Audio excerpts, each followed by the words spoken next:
चीन ओलंपिक पागलपन से पीड़ित है। भारत ने फिलीपींस को एक मिसाइल रक्षा प्रणाली बेची और एक नया दावेदार चीन को चुनौती दे रहा है। वह और इस सप्ताह के चीन समाचारों की सुर्खियों में।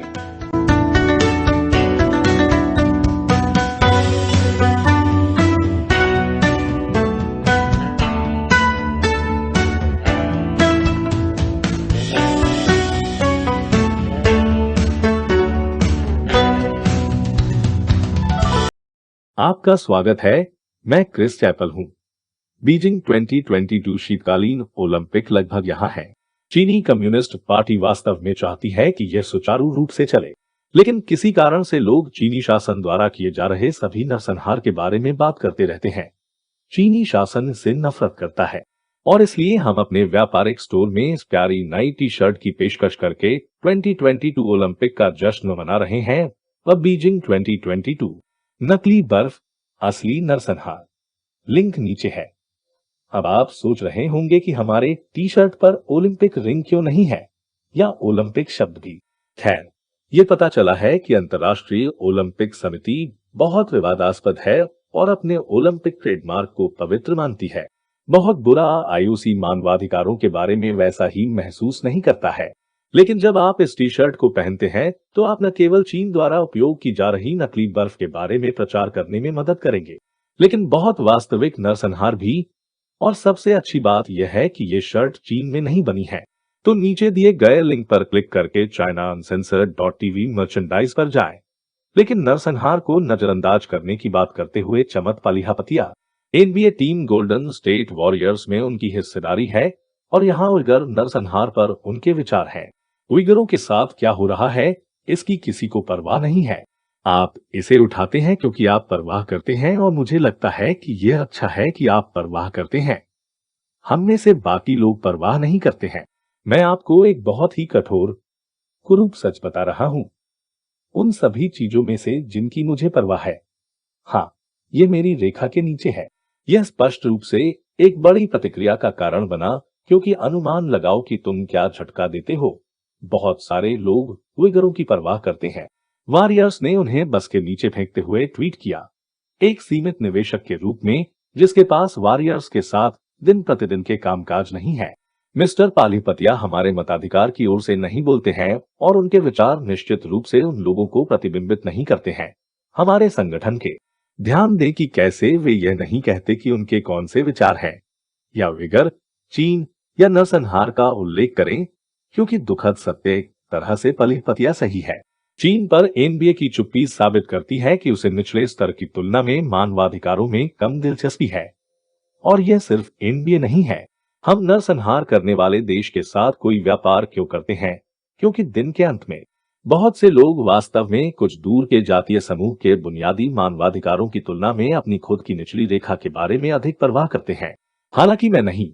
इसलिए मैंने चीन के मानवाधिकारों के अत्याचारों की ओर ध्यान आकर्षित करने का बहुत ही लाभहीन निर्णय लिया।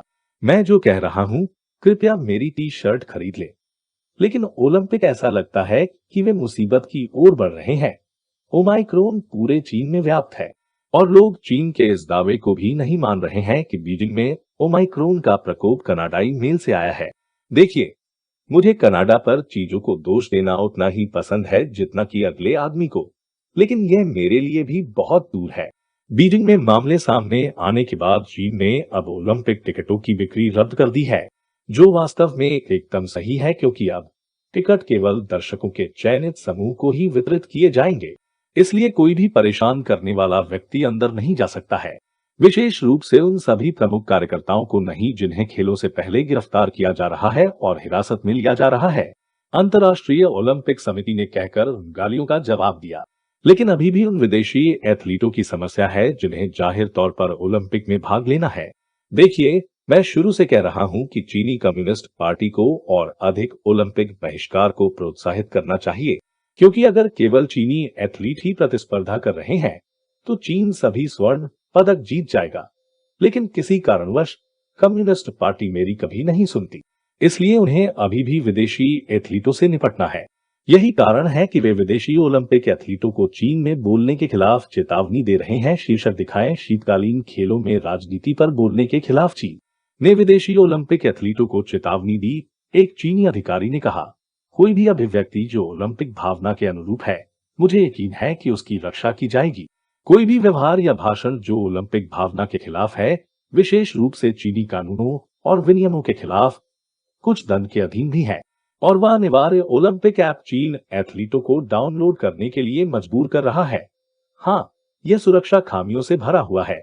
इसलिए टीम यूएसए को बर्नर फोन लाने की बात कही जा रही है। यह पागलपन है कि एक शत्रुतापूर्ण सत्तावादी कम्युनिस्ट शासन से निपटने का हमारा समाधान जो नरसंहार कर रहा है, लोगों को बताना है, एक बर्नर फोन का उपयोग करें। और ब्रेक के बाद आने पर चीन इसे पसंद नहीं करेगा, लेकिन भारत फिलीपींस को हथियार बेच रहा है।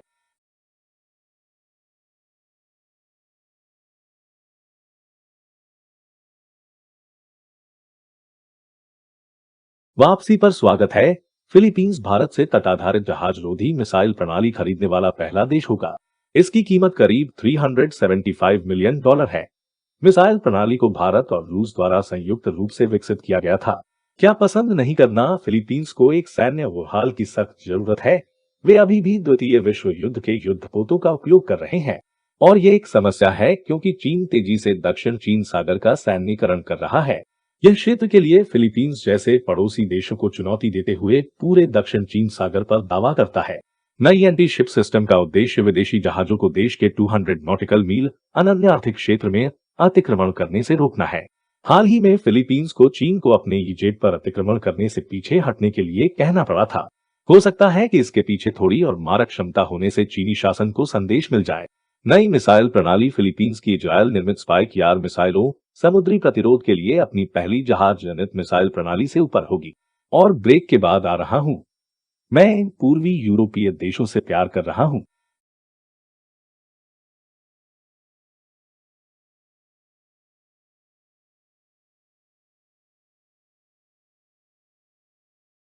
वापसी पर स्वागत है।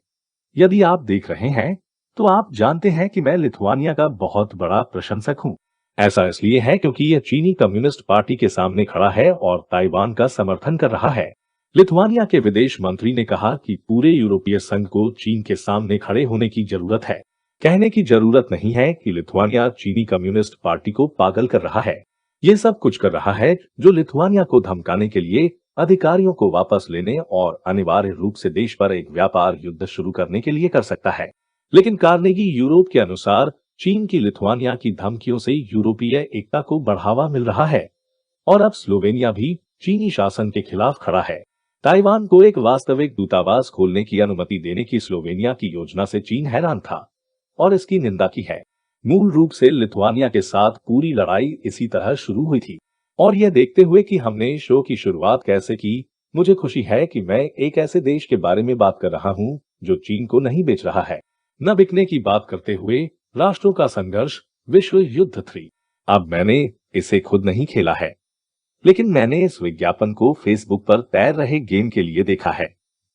कुछ भी नोटिस इस तथ्य के बारे में कि ताइवान ने स्पष्ट रूप से चीन पर आक्रमण किया है, इसके अधिकांश हिस्से पर कब्जा कर लिया है, और अब इसे पश्चिमी ताइवान कह रहा है। वे कहते हैं कि जीवन कला का अनुकरण करता है। मुझे यकीन है कि उम्मीद है कि यह करता है। यह मशीनों का उदय है, गंभीरता से। एक चीनी संपत्ति जायंट ने कहा कि उसका कर्मचारी वर्ष का एक मानव नहीं, बल्कि एक एआई कार्यक्रम था। यह एक एआई संचालित रण संग्रह करता है जिसका नाम क्विजियापन है। पहली नजर में क्वी को उसके 20 के दशक में एक सुंदर युवा पेशेवर के रूप में दर्शाया गया है। मुझे ऐसा क्यों लगता है कि हम अभी तक इस तकनीक के अंतिम लक्ष्य पर नहीं है। चीनी कम्युनिस्ट पार्टी अपने नासमझ कम्युनिस्ट ड्रोन को वास्तविक नासमझ एआई ड्रोन से बदलने के बारे में है। समय की तरह जब चीन ने एआई न्यूज एंकर का इस्तेमाल किया जो एक वास्तविक मानव से लगभग अप्रभेद्य था। अगर खबर फेक है तो एंकर क्यों नहीं? खासकर इसलिए कि चीन में जल्द ही लोगों की कमी हो सकती है।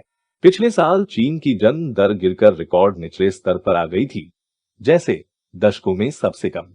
यह आंकड़ा 1960 के बाद से सबसे कम है, जब सीसीपी के ग्रेट लीप फॉरवर्ड अभियान के कारण हुए भयानक अकाल में अनुमानित 80 लाख लोग मारे गए थे। तो वस्तुतः केवल जन्म दर कम थी जब हर कोई बेकार कम्युनिस्ट नीतियों के कारण भूख से मर रहा था।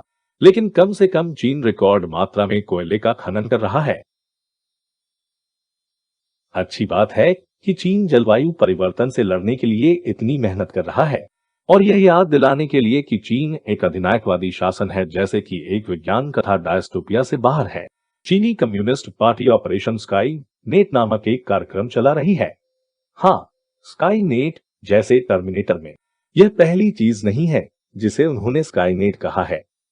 जाहिरा तौर पर वे वास्तव में किसी कारण से नाम पसंद करते हैं, लेकिन पार्टी ने इस अलग ऑपरेशन स्काई नेट का इस्तेमाल उन लोगों का शिकार करने के लिए किया जो चीन से भाग गए हैं और जाहिर तौर पर यह बहुत सफल रहा है। एनजीओ सेफगार्ड डिफेंडर्स के अनुसार 2014 में शी जिनपिंग के भ्रष्टाचार विरोधी अभियान के हिस्से के रूप में लॉन्च होने के बाद से 120 से अधिक देशों से 10,000 को सफलतापूर्वक लौटाए जाने का दावा किया गया है। चीन इसके लिए किसी कानूनी तरीके का इस्तेमाल नहीं करता है। वे सचमुच दूसरे देशों के लोगों का अपहरण करते हैं या वे चीन में अपने परिवारों को धमकी देते हैं कि अगर वे अपने आप नहीं लौटते हैं। दो फुल्लित दोस्तों, है ना? और एक हाल के नोट पर 14 दिनों के संगरोध केंद्र में फंसी एक चीनी महिला असहाय रूप से देखती रही क्योंकि उसके घर के निगरानी कैमरों ने उसके कुत्ते को उसके घर को चीरते हुए पकड़ा। मुझे खुशी है कि हम एक मजेदार नोट पर समाप्त हो सकते हैं, बजाय इसके कि एक महिला असहाय रूप से देख रही हो क्योंकि उसके घर के निगरानी कैमरों ने स्वास्थ्य देखभाल कर्मियों को उसके कुत्ते को मारते हुए पकड़ा था। छोटे जानवरों को मारने की बात करते हुए हांगकांग 2000 हैमस्टर और अन्य छोटे जानवरों को मार रहा है क्योंकि एक पालतू जानवर की दुकान पर डेल्टा का प्रकोप था। अधिकारियों ने इन संक्रमणों के लिए 2 संभावित स्रोत देखे कि वायरस पालतू जानवरों की दुकान के कर्मचारी से ग्राहक तक फैल गया था। कोविड-19 संचरण का सबसे आम तरीका या यह कि मनुष्य जानवरों से संक्रमित हुए होंगे। इसलिए यदि कोविड हमसटर से आया है और अन्य लोगों की तरह नहीं है, तो हांगकांग के अधिकारी पालतू जानवरों की दुकानों में सभी हैमस्टर्स को मार देंगे। हांगकांग के अधिकारी भी लोगों को मानवीय निपटान के लिए अपने पालतू हमसटर को छोड़ने के लिए प्रोत्साहित कर रहे हैं। अब हमसटर हांगकांग की गलियों में छोड़े जा रहे हैं। इस तरह से कृंतक डायस्टोपिया शुरू होता है ना? हांगकांग 2047 परित्यक्त शहर की सड़कों पर जंगली हमसटर घूमते हैं। कॉर्नर बॉक्स मैड मैक्स प्रकार के चमड़े की वेशभूषा में आराध्य हैमस्टर, लेकिन कुछ निवासी हांगकांग हमसटर नरसंहार का विरोध कर रहे हैं। हो सकता है कि हांगकांग के लोग पिंजरे में बंद छोटे असहाय प्राणियों के लिए कुछ सहानुभूति महसूस करें और अंतहीन पहियों पर दौड़ने के लिए मजबूर हों। किसी भी मामले में परित्यक्त हैमस्टर्स को बचाने के लिए एक भूमिगत ऑपरेशन उभर रहा है जिसमें पालक देखभाल करने वाले उन्हें ले जा रहे हैं और उन्हें छुपा रहे हैं। इस लेख के पत्रकारों में से एक ने कहा कि उन्होंने हमसटर मालिकों को नाम न छापने की अनुमति दी, जो डरते थे कि उनके पालतू जानवरों का पता लगाया जाएगा और अधिकारियों द्वारा उन्हें ले जाया जाएगा। हांगकांग कभी चीन का सबसे स्वतंत्र हिस्सा था, जो अभिव्यक्ति की स्वतंत्रता और लोकतंत्र के कुछ अंश के साथ एकमात्र हिस्सा था। और अब कम्युनिस्ट पार्टी की कार्रवाई के बाद लोग डरते हैं कि अधिकारी उनके हमसटर के लिए आ रहे हैं। हाँ, मुझे खुशी है कि हम एक हाल के नोट पर समाप्त हो रहे हैं और अब वह समय है जब मैं आपके सवालों का जवाब देता हूं। मेरी वफादार 50% सेना शो के प्रशंसक जो क्राउड फंडिंग वेबसाइट पैट्रियन या विशेष सोशल मीडिया प्लेटफॉर्म लोकल के माध्यम से हम जो करते हैं उसका समर्थन करते हैं। जॉन चेरेस्ना ने पैट्रियन से पूछा, पूरी दुनिया पागल हो रही है। मेरा सवाल यह है कि सबसे पहले कौन ढहेगा, अमेरिका और पश्चिम या शी और चीन? मैं देख रहा हूं कि हम एक हाल के नोट पर समाप्त होने के साथ चिपके हुए हैं। खैर जॉन, इतना निराशावादी मत बनो। क्यों न दोनों, लेकिन पूरी गंभीरता से पश्चिम और चीन दोनों ही अभूतपूर्व चुनौतियों का सामना कर रहे हैं और दिन के अंत में यह सब इस बात से बंधा हुआ प्रतीत होता है कि क्या आप मानव जाति जीने के आजमाए हुए और सच्चे पारंपरिक तरीकों का पालन कर रहे हैं, जैसे कि अपने स्वयं के जीवन जीने की स्वतंत्रता होना, या क्या आप वह सब फेंक देते हैं? बाहर निकलो और मार्क्सवाद और साम्यवाद के कुछ बदलावों को लागू करने की कोशिश करो। आज भी चीन में सभी समाजों में अच्छे लोग हैं। ये लोग चुप नहीं रहेंगे। मुझे लगता है कि न तो पश्चिम और न ही चीन का पतन होगा। मैं चीन से कहता हूँ, चीनी कम्युनिस्ट पार्टी नहीं, क्योंकि पार्टी निश्चित रूप से ढहने वाली है, लेकिन चीन कम्युनिस्ट पार्टी से बहुत पहले था और उसके जाने के बाद भी लंबे समय तक रहेगा। आपके प्रश्न जॉन के लिए धन्यवाद और आपके समर्थन के लिए धन्यवाद।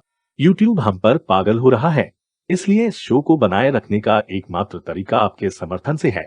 यदि आप कर सकते हैं तो जॉन की तरह बने और petro.com चाइना अनसेंसर्ड पर चाइना अनसेंसर्ड के योगदान दें।